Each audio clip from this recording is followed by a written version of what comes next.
to move. When you think about the financial challenges, yes, it's really interesting to talk about the amount of revenue share and try to create NIL. But all of these new opportunities create tremendous stress on the old structures inside a Right. university's athletic department, inside even the kinds of people that you traditionally hire. I'm seeing a lot of different job descriptions out there these days for people who are in the senior ranks, not only in the athletic department, but how they interface with the vice president of marketing, with the institutional advancement office, with the CFO. Talk to us a little bit about what it looks like from the president's perspective with these new roles and responsibilities and how they interface with the executive committee. Yeah, that's a very good point, Karen. Certainly, we're seeing an explosion of quote general managers for football teams. Andrew Luck here at Stanford, who of course is doing a great job at Stanford, just hired a new football coach who played quarterback for us here long ago.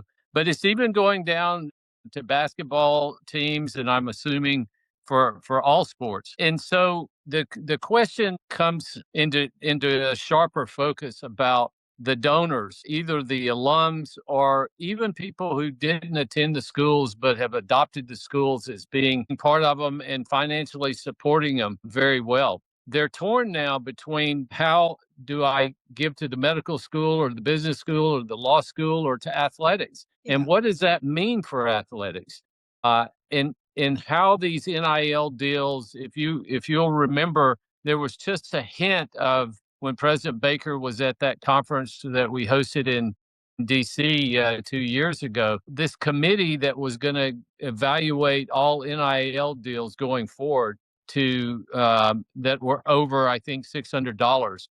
They were truly independent and not pay for play. So I think that if you're a business owner in wherever, Oxford, Mississippi, and you want to support the university, but you may be pushed to say, well, I want to give an NIL deal to a certain player and have them do a commercial for my company. Mhm. Diminish the amount of money that an individual like that will have to give to the university writ large or even to the athletic department inside the athletic department, because not going for the general and administrative and operating Right. budget of the athletic department, it's going directly to the student athletes.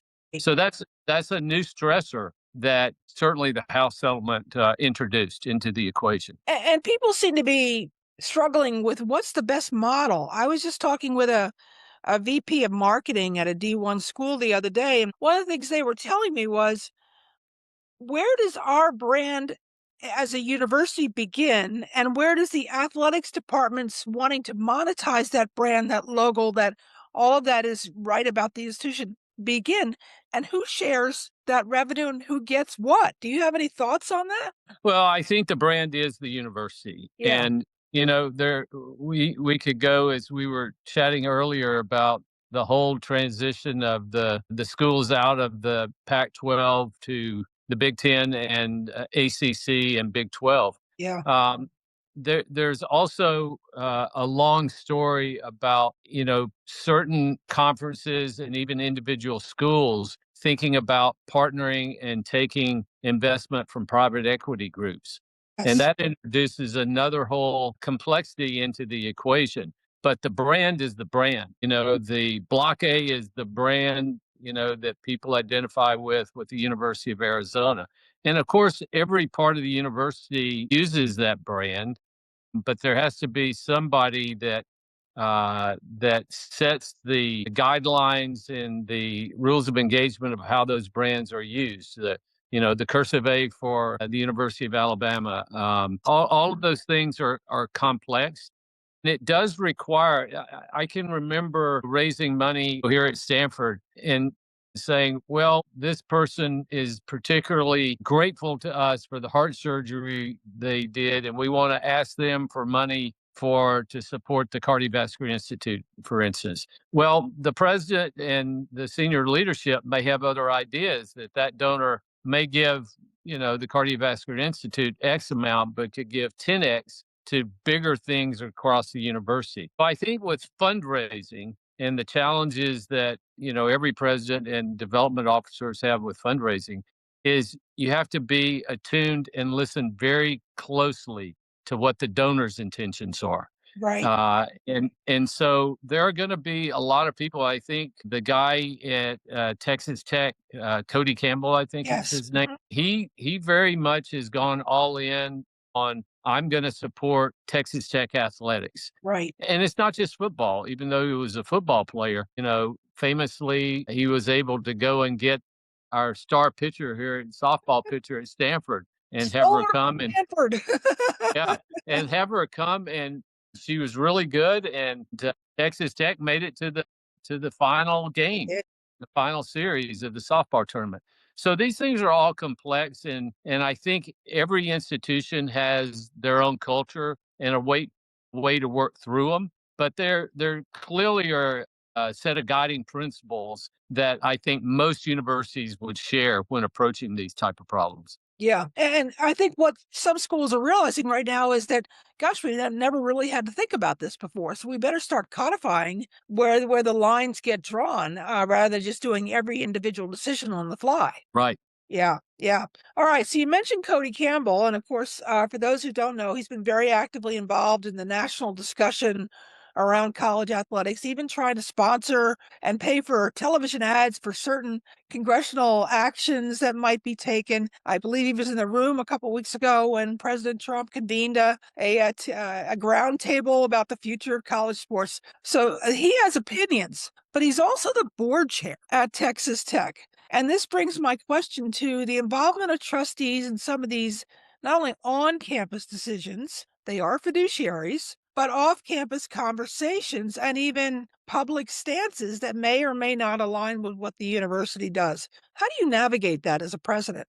Well, your board is your boss. And so I think the answer to that is to have a great working relationship with your oversight board who are fiduciaries. You're absolutely right about that. And so, in every interaction across the university, I think, people have differing opinions about what I'm about to say, but I think what we need to strive for, how do we make the university better than it is today? How do we have that common North Star that we're all moving toward? And sometimes, like in Hollywood, there are going to be creative differences and different opinions about how to do that. But Yeah, I think it's the responsibility of the board and the president or the chancellor, the chief executive of the university, to be in lockstep. There should be no light between the board and the representative of the university, which is the president or the chancellor. right, right.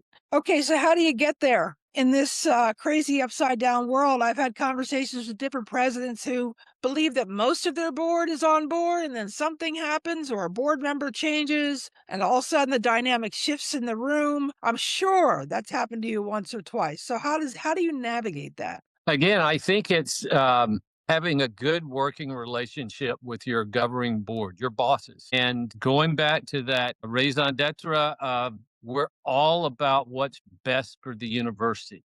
Hmm. And there can be disagreements, but at the end of the day, when you go out in the public, you should be very intentional and very strategic about what direction is going to be taken. And so I think a lot of that has to do with trust from the president or the chancellor and the board. And you're right, the boards are made up of different individuals who bring different life experiences and different expertises to governing the university. So I think that in the places where I've seen it work best, it's when the chief executive and the board are very aligned. I think that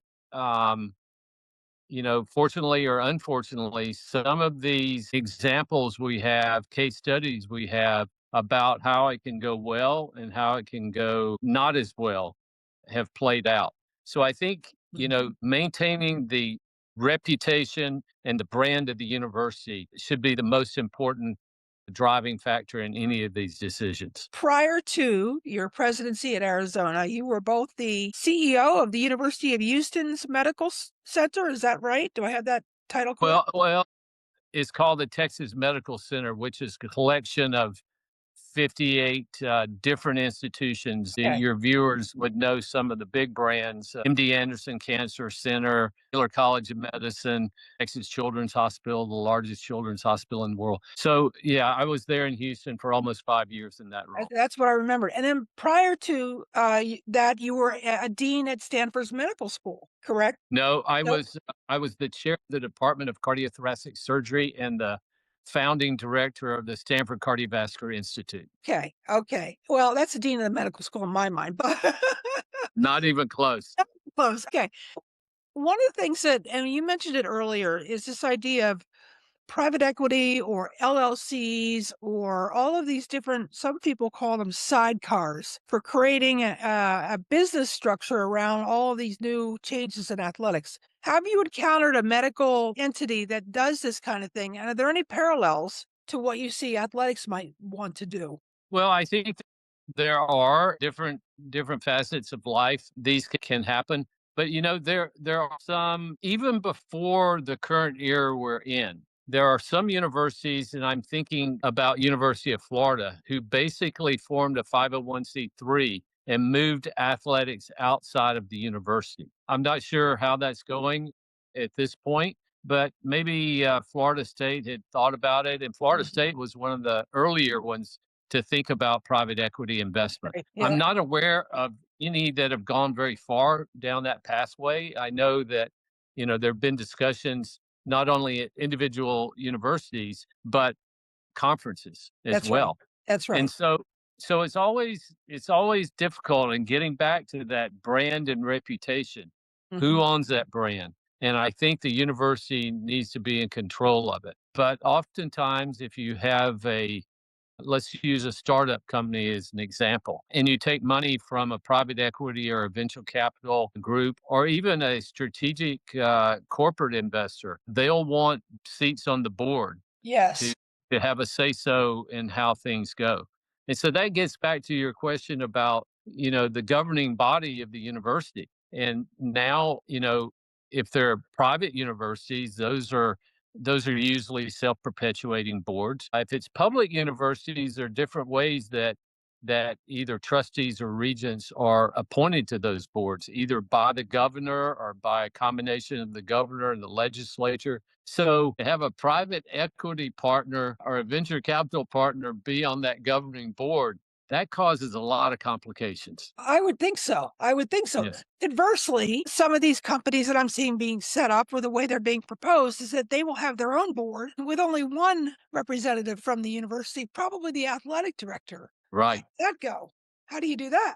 Yeah, that one I think is really problematic as well. But I think you're going to see a lot of different permutations and variations on this theme because I think what it signals is that because we are paying the players from revenue share, Yeah. which again I'm a big supporter of, you also have to uh, make that money up somehow. For a typical athletic department, if their operating budget is $100 million, you take 22% of that, 22 million. You out of that, you've got to replace that somehow. Yeah. So, Yeah. so is it going to be, and the biggest infusion has always been, it's just like the largest revenue generator of any university is student tuition. Traditionally, the largest revenue generator for athletic departments have been media deals. Right. And so the question is going to be, as I said earlier, second only to the NFL is college sports, particularly college football. And is that value in the market undervalued? Meaning, Yeah. could you get more support from the media companies to support college football, therefore all college athletics? Because primarily in any athletic department, the largest revenue generator is football. Right. And most all of the other sports are supplemented from those media deals you get from football television rights. Right. Now, basketball is getting better, and certainly with the resurgence or with the continued rise in the popularity of college basketball and college women's volleyball. And today, I see that the WNBA maybe have a framework for an agreement, which is great. Yes. I think there's Revenue going to share. be more. Revenue Yeah, share, which is really revenue. key. Yeah, yeah. And that's what goes on with the NFL Players Association. They have a revenue share component as well. So I think that as we move forward, one way is to try to renegotiate these media rights, and that's complicated because every conference has different agreements, but it also have differing timelines that the ACC's doesn't expire for X number of years. The Big 12 may be another 3 or 4 years. Big 10, SEC. There are all kind of nuances to these deals that make it difficult to consolidate. Yeah.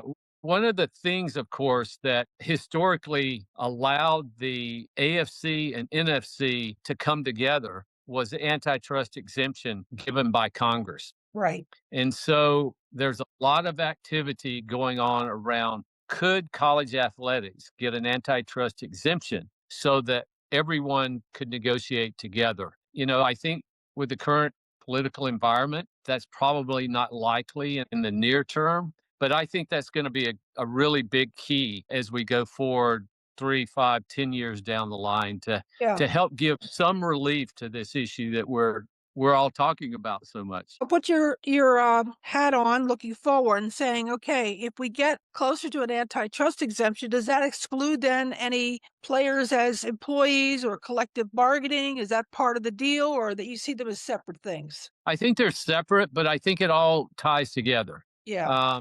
Because if we, I think politically, when you go to Congress and ask Congress to help you solve a problem, that gets to be messy. 535 different opinions on this. You think the board of trustees or the board of regents have Yeah, different opinions? You got that's 535 right. different That is opinions of right. this, and you've got the president. So I think that there will come a time uh, in the future when maybe there won't be so much aversion to having student athletes be employees, because the big fear, of course, is they'll unionize. And of Right. course, you know the history of Northwestern football and more recently Dartmouth basketball trying to unionize. So I think that eventually we're going to get to the point, because there has to be some guardrails and some caps and all the things we were talking about earlier. The only professional sports enterprise that does not have salary caps is Major League Baseball. That's right. And that's under discussion. And that's Yeah. going to be a big discussion. Getting back to college athletics, I think that what we have is we've got payers being paid more money to stay in college than even they could get in a professional, Yes. rookie contract. That's right. So this has to have some meaningful guidelines and rules. If you can just imagine a coach trying to daily retain their roster, Uh, much less add to it, it's madness. And I feel badly for the coaches. Now they get paid a lot of money in the big sports, but there's a daily uncertainty about how I'm going to keep this roster together and how people can change. And we've even seen some of the things that you spoke about early on in this conversation about contracts that were signed. I'm thinking about the quarterback at University of Washington who was being recruited to LSU, but he signed a contract. And then the quarterback at Duke going to Miami, I think it right. was, to replace Carson Beck. I don't know how that all came about, that Duke must have let him out of that contract. I don't know if there were any money that was paid to Duke in as part of that deal. But these things need to have a framework. And the argument is we can't have student athletes be employees. Well, as you well know, at the University of Pennsylvania and every major research university in the country, you have graduate students who are student employees. That's right. They pay tuition, but they also get paid to teach and do other functions of the university. And invariably, they're going to unionize. And the other thing that is problematic is the whole issue of federalism versus states' rights. Yeah. Are you going to have unions in your state or not? And so it gets to be very, very complex very quickly. But I think there will be if the antitrust exemption is achieved, I think you'll see more rapid progress. But you can't do it without having a strategic framework of what comes next. Yeah. And I would love to see all the universities be able to negotiate as one entity, like the Okay. NFL, NBA does. Okay. Okay. When you say all universities, do you mean just in the Power Four? Do you mean all of Division One? What do you mean? Yeah, that they're all these the trick I know. words, right? These are the important questions to consider. And Yeah. certainly, Yeah. if President Baker having to think about not just the Power Four, but all of Division One, but he's got Division Two and Division Yes, he Three as does. well. And most of the support, most people who are watching this understand this, but a lot of the revenue that comes in to the NCAA happens in these 3 weeks we're in right now in March Madness. I think it's about $1 billion television contract. I may be off on that, They not just up to they date. just crossed the threshold for this year's tournament, 1,000,000,000. Yeah. Yeah. So that's the money that the NCAA has to use to help the colleges that don't have the big opportunity for revenue and to support all the people who work in Indianapolis in the home office. So yeah, I think that the idea, one of the considerations would be would the and I heard something recently about this, and this is all just, what I read and what I hear. I don't have any definitive knowledge about this, but that there were maybe a couple of presidents in either the Big Ten or the SEC talking about, well, maybe it's time for us to just secede from the NCAA Mhm. and form our own entity, if you will, the so-called Super League. And I would not be surprised in the future if we saw some variation on that, and that the NCAA would then work out some way to continue to support those entities that didn't secede into whatever this new Yeah. entity would be. Yeah, and hopefully get it to be a little bit more educationally focused versus just chasing revenues. Because I know there are many presidents who talk about this is already unaffordable and unsustainable. Yes, So we've got to yes. find a way to make it not as much of a stressor on the institutions that are already stressed in so many other ways with everything else that's going on in higher education. Bobby, Yeah, it's a huge stress on every university. it- I'm just telling you, even the University of Texas's or the University of Michigan or Ohio State or Alabama, Georgia, Florida, the traditionally large athletic budgets and big capacity for fundraising and donor support, they also are feeling the stress. So just imagine the smaller schools who don't have that big a base. So it's going to be a stressor. That's why I think we have to have a forward looking, strategic, holistic approach to college athletics. And I would just say, the Olympic sports are tremendously important. Think about both the women's and men's hockey teams. Now, the men's not so much because they were mostly professionals, but the women, if you look at where they came from the Boston universities or University of Denver's, or our Olympic team come out of our universities.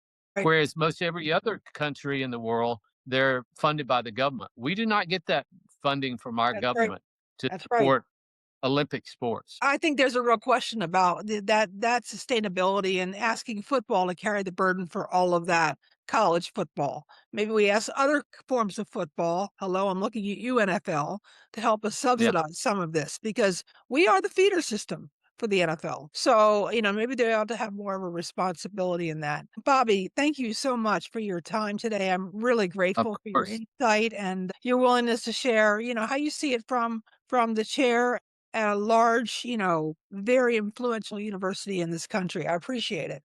Okay, Karen, it's great to be with you, and thanks for the invitation. And maybe we'll do a mini series because we were just scratching the surface. Absolutely. Absolutely. I appreciate it. Thank you. Okay, bye bye. Take care.